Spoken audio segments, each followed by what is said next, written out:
everyone and welcome back to my channel. I'm Carrie, this is Pins and Books, and today we are doing an update not only for HRCYED but for the rough draft challenge that I have been doing. Bit more info on that in a moment. But yeah, so actually I'm going to go ahead and load up the trackers and I will be right back. So the first one I'm going to do real quick is the rough draft challenge by Heart Breathings. This isn't going to take too long, which is why I'm doing it first. As you can see, this is my rough draft challenge tracker. I lowered the word count from 50 to 10,000 words, which means I only needed 323 per day. As you can see, I did good the first few days and then a whole bunch of not writing, and in the last few days I've done really well. And at the moment, of course, this is today. I haven't done any writing today. So here's the writing tracker that I made even for the last challenge. We have here, this is what I've done for this one. As you can see, I'm calling it Project Alfred. These are the writings that I've been doing. I do have some writing planned for today. I'm just not doing it at the moment. I really am just taking a lazy day and just reading today. These are all my writing sessions. And then, whoop, that's last time. And this is the rough draft challenge this time. As you can see, I'm not quite on, well, this is where I'm supposed to be today. So I'm not quite on point with where I need to be. I'm just shy of like 2,000 words short of where I need to be in order to hit the goal of 10,000 words. But the whole point for me wasn't so much hitting the word goal. It was to get further, to finish off the reign of the first Isilda king that started to reunite the country. And so I'm doing a major history project, essentially. And I've managed to do that. So in my mind, I have already won. But I'm going to continue writing, of course, because I want to get further. I want to get more to the history. And right now, I'm like writing down like battles, some minor family history. I haven't added a lot of stuff in to really juice it up a bit. But yeah, so I mean, like I got it all done yesterday. I think the last bit that I needed to get done for the king I was working on done yesterday. When I wrote 1,050 words.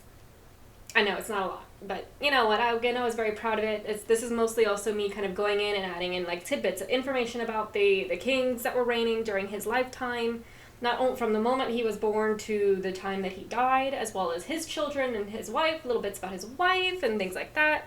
So there's a lot of information in that I've been doing. As for my HRCYED, we are here. As you can see, we have new books added, which I'm really excited. Sorry. So last time, I believe I was up to here. So things that happened in between that time, I finished Trial of the Sun Queen. But it does not count for any prompts because I did start reading it, as you can see, December of 23, the year it came out. There was some side queer representation, which I was kind of surprised about, but I was very happy. No disability rep. It took me a very long time to read this book. We're talking over nearly 2 years, it feels like, to finish this book. I don't know why I didn't finish it way back then. It was probably a library book and it was due. But I really enjoyed it and I really am excited to finish this series, or to continue the series. I also finished The Last Empress of France, which was a very good book. But there was a lot of stuff about it that made it seem like this was the perfect person. Like, I did enjoy it. It was a very good, a lot of information about a reigning monarch who had reigned, saw the end of her dynasty, of that empire that she was presiding over. She was very heavy into politics and women's suffrage and making things better for women and children, and a lot of the things in France that are in control today were actually implemented by her, or things that she and Napoleon III had actually, they planted the seed and she was able to watch it grow within her lifetime. And she actually lived to just after World War I. So she saw all that happening, and it was absolutely amazing story. But when you write a book about someone and they seem to have no faults, again, it was a good book. I mean, I rated it at 4.5. 4.5. Alright, so 3.75.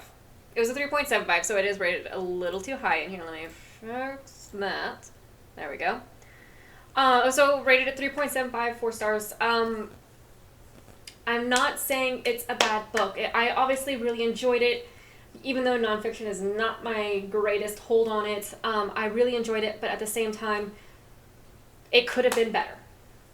It could have been better. I would have loved to know maybe some more of her faults. You know, granted, she did have some like rage issues and things like that.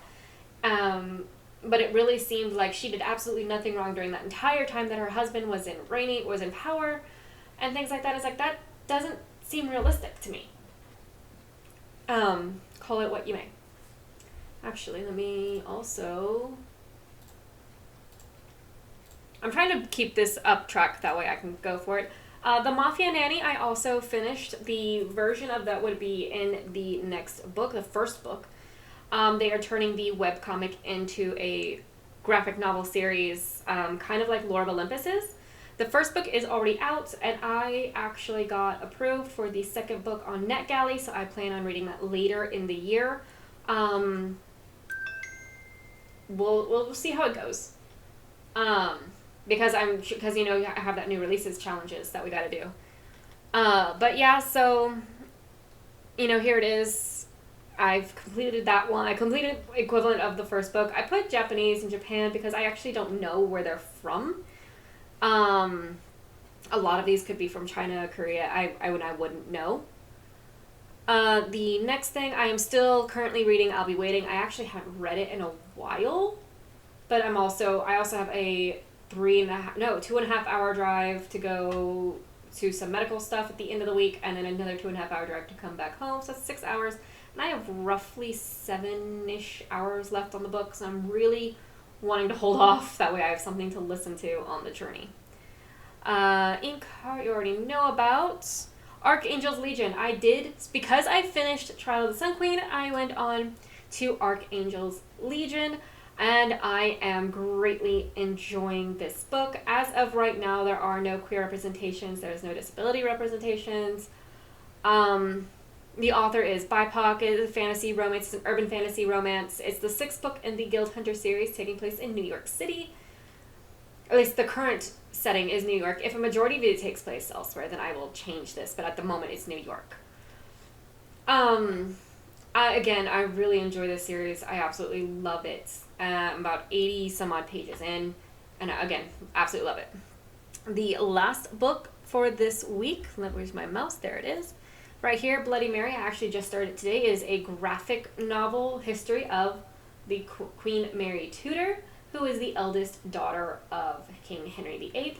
The author is actually a German artist, but she also does like graphic novels and such, and so I don't have a lot on it yet.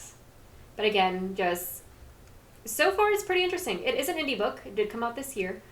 It's a biography, so it won't count for some of the prompts, but there are others it will count for.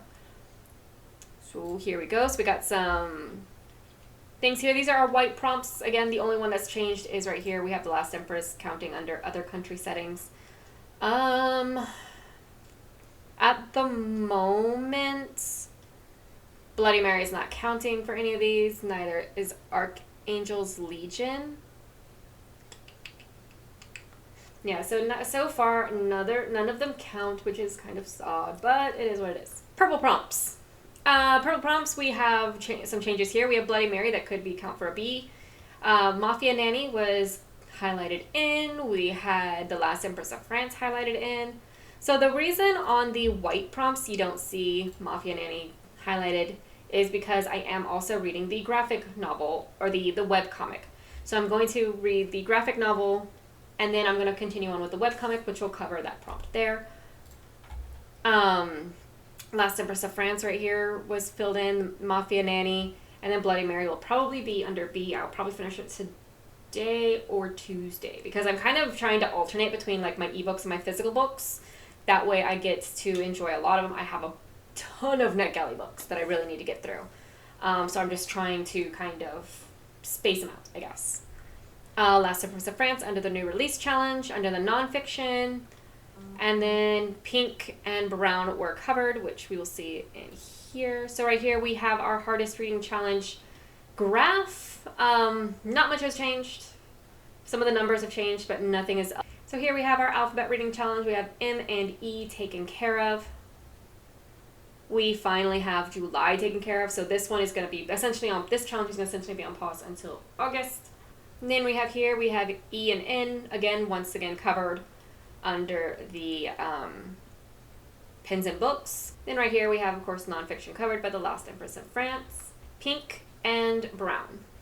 If this doesn't qualify as pink, because I feel like it does, but if it doesn't qualify as pink, please let me know. Someone who is probably better color coordinated than I am. So Bloody Mary is actually also going to cover under orange, which is this is the only orange book I've seen, I think, that I have on my TBR right now. So I'll be really happy when I get orange taken care of. HRCYED 2.0, just kind of put a little thing here so I remember where it is. Trial of the Sun Queen, again, did not count for prompts, but it does count for points. Last Empress of France was my nonfiction and my new release. I've already submitted all these as well, so we're covered there. Let's see. Mafia Nanny covered the last 10 years, plus by the hundreds. And then we had Archangel's Legion. I'm thinking it's going to cover spooky creatures because it has angels and vampires. But the main character, even the main character is an angel, and then her love interest is an archangel. And then the Even Bigger Rainbow. And then Bloody Mary is going to start the series Stairway and then continue on with the Even Bigger Rainbow is what I'm thinking. So here we have our by the hundreds. We have Mafia Nanny for the 200 and Slave to Sensation for 300. So here under the last 10 years, we have the Mafia Nanny taking place for this year. Again, so now the goal is to do all of them, but I only have to get either from 2015 to 2025 or 2016 to 2026. Either way, I do have plans for them. I want to do them all. BIPOC Challenge, I have Slave to Sensation with our author here of Nalani Singh, who I am still currently reading, technically, with Archangel's Legion. And then our nonfiction challenge, we have The Last Empress of France with a biography, which is why Bloody Mary will not count, unfortunately. So yeah, I hope you guys enjoyed the updates.